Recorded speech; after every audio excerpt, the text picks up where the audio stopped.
Bonjour et bienvenue sur cette vidéo pour apprendre à faire vos éclairs Morito, une pâte à choux, une crème pâtissière Morito et un petit gel citronné et menthe. N'oubliez pas de vous abonner pour avoir accès à toutes nos vidéos, pour avoir une petite notification. Et n'oubliez pas aussi de liker, ça fait plaisir à mon ego meurtri. Et donc là, on va pouvoir attaquer notre pâte à choux. Pour ça, plusieurs ingrédients.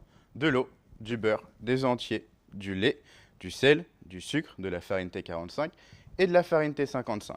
Donc dans ma casserole, vous voyez, il y a déjà le beurre. Ce que je vais faire, c'est que je vais rajouter donc mes deux éléments liquides, l'eau et le lait. Voilà. Ensuite, je vais aussi rajouter mon sel et mon sucre. Et je vais mettre à chauffer ça tranquillement déjà pour faire fondre le beurre. Une fois que mon beurre sera fondu, je pourrai accélérer un petit peu le rythme pour pouvoir porter le tout à ébullition. Dernier petit point, je vais aussi rassembler donc mes deux farines ensemble, histoire de pouvoir les verser beaucoup plus facilement dans ma casserole quand ce sera à ébullition. Donc là, je suis sur le point de faire bouillir donc mes liquides, donc mon lait, mon eau, mon beurre, mon sucre, mon sel. J'attends que ça monte un petit peu. Une fois que c'est fait, je descends la température et je verse toute la farine en une fois. Et là, donc, je vais créer une panade, c'est-à-dire la pâte à choux, sans mes œufs. Donc là, je vais bien mélanger pour bien incorporer la farine. Pour l'instant, je suis sur un feu limite éteint, je suis à 1. Juste histoire de commencer ma panade. Une fois que j'aurai quelque chose d'un peu plus pâteux, un peu plus homogène, je vais pouvoir donc vraiment la dessécher en augmentant mon feu. Donc là, je peux me permettre de mélanger un peu plus vite. Voilà. Donc maintenant, je commence à avoir vraiment la petite pâte que je vous avais promise. Je vais accélérer. Après, je suis pas à fond non plus, hein. Je viens de passer en vitesse 6 sur 9. Voilà. Mais je veux vraiment la martyriser un petit peu pour avoir quelque chose de beaucoup plus homogène. Voilà. Je vois aussi qu'il y a une petite peau qui apparaît seulement quand j'ai une casserole qui n'a pas de revêtement anti-adhésif. Donc là, je vais être pas mal. Il y a un tout petit grain de farine. Voilà. Donc là, je suis bien. Ce que je vais pouvoir faire, c'est donc éteindre mon feu, sortir de là. Et je vais donc tout verser à l'intérieur de ma cuve. Parce que là, c'est mon batteur qui va travailler. Je vais mettre donc ça à tourner au batteur à petite vitesse, histoire de faire chuter en température ma panade. Parce que là, je vais vouloir après incorporer mes œufs. Donc si c'est trop chaud, je vais juste les faire coaguler à l'intérieur. Ça, évidemment, on peut le faire aussi à la main. On change quand même de cul de poule et on continue à mélanger avec notre spatule Exoglass si on désire faire cette étape manuellement. Donc là, l'avantage des bols inox comme ça, c'est qu'on va pouvoir voir un peu et estimer la température. Il faut que je sois aux environs des 60 degrés, entre 60 et un petit peu moins, c'est bon. Il n'y a pas besoin d'attendre non plus que ce soit froid, hein, parce que si je mélange trop ma panade, ce qui va se passer, c'est que la matière grasse va ressortir. Donc là, ce que je vais faire, c'est que je vais déjà verser mes œufs. Donc moi, je les ai battus, je trouve que c'est plus facile pour incorporer. Et donc, je vais verser environ un premier tiers et je vais laisser mélanger jusqu'à ce que j'ai quelque chose d'homogène. Suite à ça, je rajouterai un autre tiers. Donc là, mes œufs sont bien incorporés, enfin ma première partie. Donc, je rajoute toujours à petite vitesse un deuxième tiers. Et à nouveau, je vais laisser mélanger jusqu'à avoir quelque chose d'homogène. Si besoin, j'hésite pas, j'arrête mon batteur et je viens corner avec ma maryse les parois qui peuvent un peu rester trop collées contre ma cuve et qui ne vont pas former une pâte à choux bien homogène. Donc là, après incorporation du deuxième tiers, et j'ai pas hésité à arrêter et corner, comme vous l'avez dit, ce que je vais faire, c'est qu'il me reste donc un tiers, jusque là on est bon, sauf que je vais pas tout mettre. La pâte à choux, c'est un peu plus subtil que ça, il faut doser sa texture. Parce que son taux d'hydratation va dépendre de plein de choses. Donc, comment la farine va absorber les liquides, comment j'ai fait bouillir et combien de temps ma pâte à choux, enfin du coup mes liquides dans la casserole au tout début, combien de temps j'ai desséché ma panade, tout ça en fait ça va jouer sur son taux d'hydratation et donc sur sa texture. Donc là, je vais y aller plus progressivement et ça se trouve je ne mettrai pas tous mes œufs ou à contrario si j'ai un petit peu abusé sur les temps de chauffage sur la plaque, il va falloir qu'au contraire je rajoute un peu plus. Donc là je vais déjà mettre seulement la moitié. Je vais bien corner mes bords et je vais estimer la texture pour voir si c'est bon. Je m'arrête et je poche ou pas. Maintenant que c'est bien homogène, j'ai encore une fois pas hésité à racler les parois. Je vais donc pouvoir regarder un peu la texture de ma pâte à choux. Donc Si je peux faire un sillon, qu'il se referme, mais pas trop vite et que je vois encore les stries, pour moi c'est que c'est bon. Puis même au toucher, je vois que la pâte à choux, elle a la texture que je veux. Elle est lisse, brillante, homogène. Donc là, je vais donc pouvoir m'arrêter, enlever ma feuille, préparer ma poche et préparer mes plaques. Donc là, je me suis préparé une petite plaque, donc une plaque que j'ai légèrement graissée avec un petit coup de bombe à graisse et j'ai essuyé le surplus. Chez vous, si vous n'avez pas de bombe à graisse, pas de panique, un petit peu d'huile et pareil, on essuie avec un essuie-tout, ça ira très bien. Quant à ma poche, pour mes éclairs, donc, ce que j'ai préparé, donc, c'est une poche avec une douille cannelée avec des petites dents. Donc c'est une douille PF14. Et donc là, ce que je vais faire, c'est que je vais venir donc dresser des éclairs sur ma plaque. Donc assez fin et assez long. La pâte à choux, ça gonfle au four. Et on reste régulier. Une fois que j'arrive au bout, hop, je viens juste replier sur le corps de mon éclair. Je vous en montre un autre.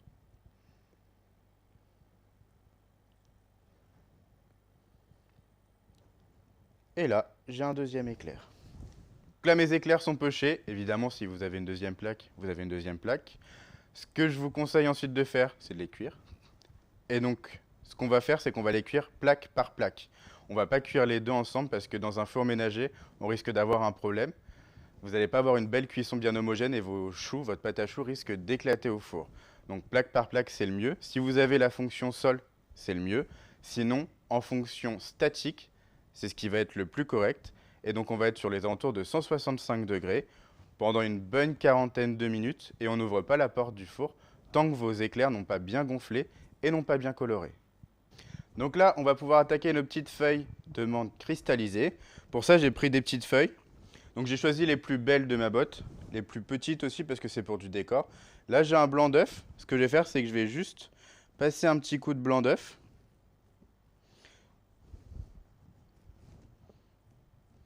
Donc léger, hein.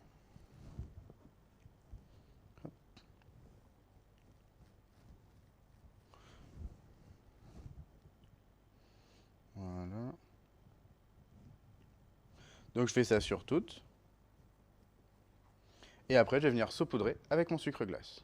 Donc, comme je vous l'ai dit, une fois que j'ai mis un peu de blanc d'œuf partout, je vais venir saupoudrer légèrement sur mes feuilles de menthe.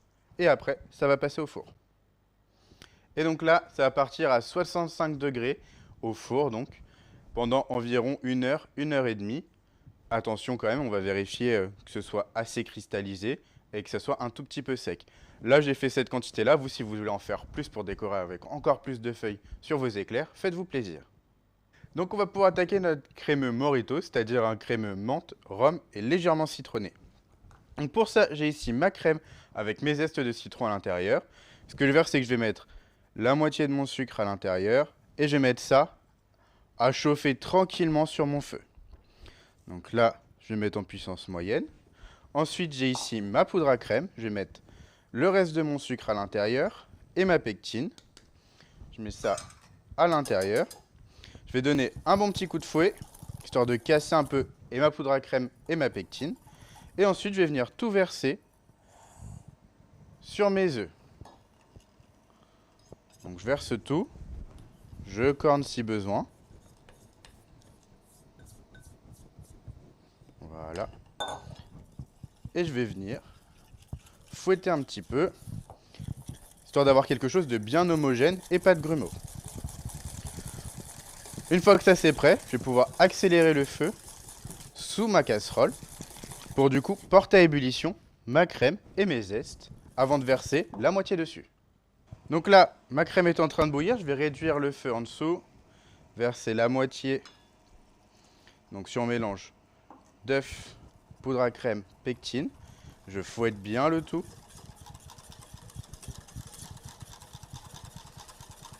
Voilà. Ensuite, ce que je vais faire, c'est que je vais mettre donc tout dans ma casserole. Je racle évidemment tout ce qu'il y a dans mon cul de poule. Hop, mes petits zestes aussi. Je fouette un petit peu et ensuite je vais revenir sur mon feu et je vais porter tout ça à ébullition sans cesser de mélanger, histoire d'avoir un épaississement. Donc là, je vais pouvoir accélérer le feu. Vu la quantité, je vais me mettre en puissance 7 sur 9. Ça vous donne une petite indication.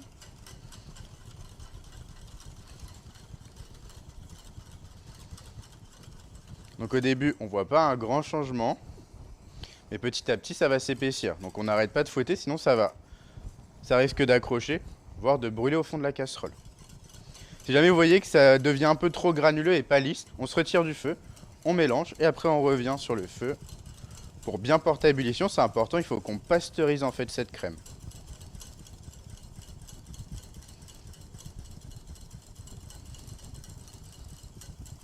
Là, moi je vois que ça commence à épaissir un petit peu. Mais j'ai pas encore la texture que je souhaite. Puis de toute façon, ça n'a pas encore été porté à ébullition. Mais je pense que ça se voit à la caméra que la texture change un petit peu. Voilà. Alors je vais baisser un tout petit peu. Voilà. Et là donc ça commence à bouillir. Je vais juste augmenter un petit peu. Je vais compter une bonne minute sur le feu avant de me retirer du feu pour ajouter le reste de mes ingrédients. Du coup, ce que je vais pouvoir faire par la suite, c'est ajouter mon beurre. Je vais fouetter tout ça. Donc pas besoin forcément d'aller trop vite, hein. Sous l'effet de la chaleur, le beurre il va fondre. On cherche juste à avoir une crème pâtissière bien lisse et bien homogène.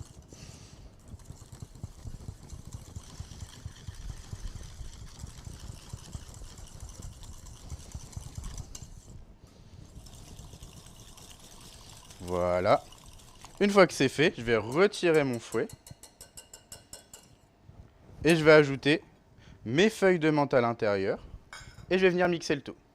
Et donc une fois que j'ai mixé, donc j'obtiens une crème avec plein de petits morceaux de feuilles de menthe à l'intérieur. Je vais ajouter mon rhum. Je vais mélanger. Et une fois que c'est bien mélangé, ce que je vais faire, c'est que je vais débarrasser dans un grand contenant, dans un bac ou dans un plat chez vous, histoire de faire refroidir plus vite. Évidemment, j'aurai filmé au contact. Je mets ça un petit peu au congèle pour faire chuter en température, puis au frigo. Et une fois que c'est froid et que mes éclairs sont prêts, je pourrai les garnir.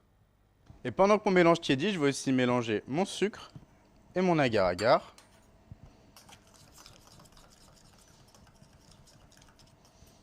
Et donc là, maintenant que c'est tiède, ce que je vais pouvoir faire, c'est ajouter mon mélange de sucre et d'agar-agar.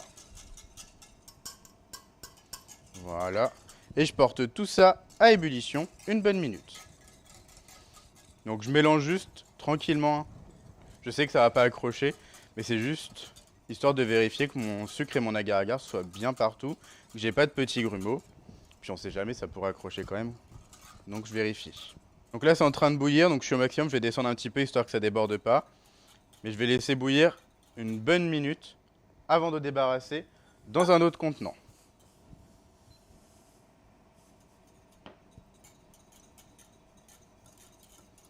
Donc là, ça fait une bonne minute que c'est en train de bouillir. Je vais arrêter mon feu, débarrasser dans un autre récipient. Hop. Et je vais aussi ajouter ma gélatine.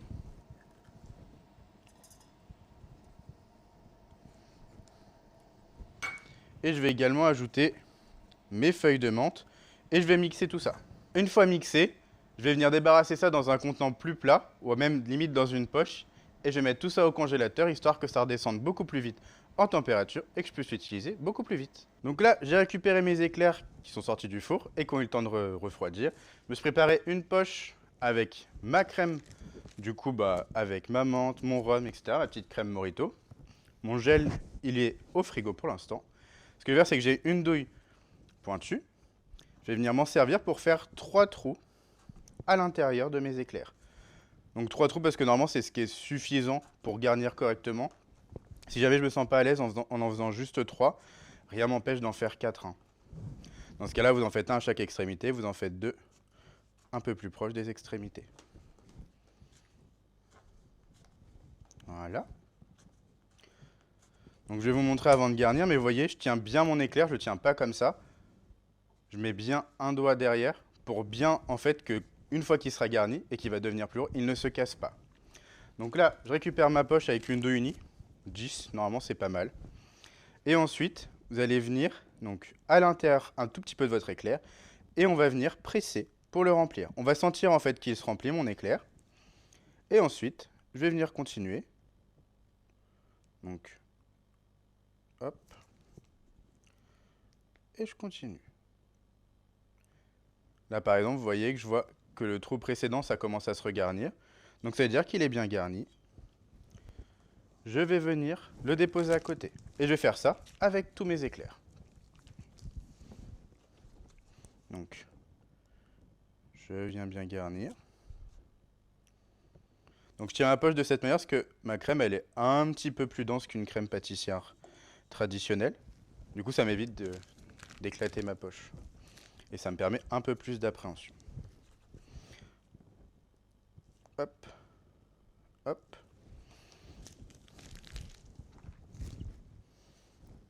Et je continue. Voilà. Donc là, j'ai récupéré mon petit gel citron et menthe. Ce que je vais faire, c'est que je vais lui donner un bon petit coup de mixeur plongeant avant de pouvoir en mettre un petit coup dans mes éclairs. Donc, une fois que j'ai mixé, je vois que j'obtiens une gelée qui se tient toujours, mais du coup un petit peu plus souple. Je vais me remplir une poche sans touille. Donc j'ai mis mon petit gel en poche. Ce que je vais faire, c'est que je vais revenir à l'intérieur de mes trous et en mettre un tout petit peu. Voilà, pareil que tout à l'heure. Je racle les excédents, histoire d'avoir quand même quelque chose de propre. Et je fais ça sur tous mes éclairs.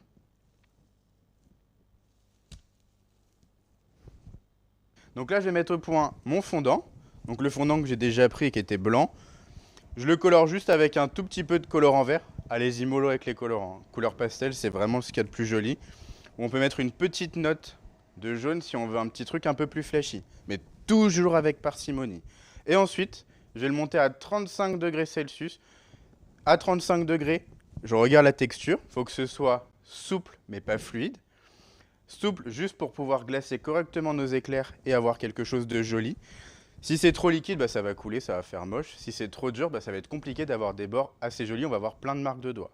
Donc si besoin, on rajoute un tout petit peu d'eau ou de sirop pour le fluidifier. Donc là, mon fondant est mis au point. Donc il est bien à 35 degrés. J'ai mis un tout petit peu d'eau histoire de le fluidifier. Donc là, j'ai vraiment ce qui me plaît. Je regarde. Soit je préfère le tremper. Moi, j'avoue que j'aime bien aussi. Donc à la palette. Comme ça, je soulève. Une fois que j'ai ça, je vais venir enlever les excédents pour pas avoir une couche trop épaisse. Enlever ici. Et ensuite, je vais venir, hop là, donc faire deux beaux arrondis à chaque extrémité pour avoir un beau glaçage. Hop. Et là, mon fondant est prêt. Donc je remélange avant de passer au deuxième.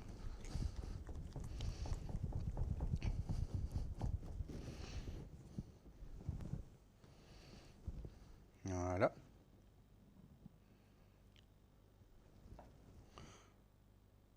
J'enlève bien les excédents.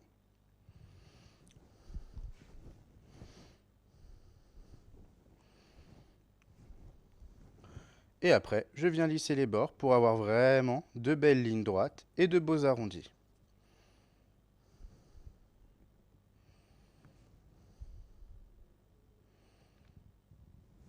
Et voilà. Maintenant que mon fondant est terminé, je vais récupérer mes petites feuilles de menthe cristallisées et je vais les disposer de manière harmonieuse sur mes éclairs. Donc ça, je vous conseille de le faire un peu à la dernière minute, parce que si vous mettez ça au frigo, ça va reprendre. Et j'aime bien le contraste que ça apporte, une petite feuille qui n'est pas cristallisée, mais pareil, je la mets un peu à la dernière minute.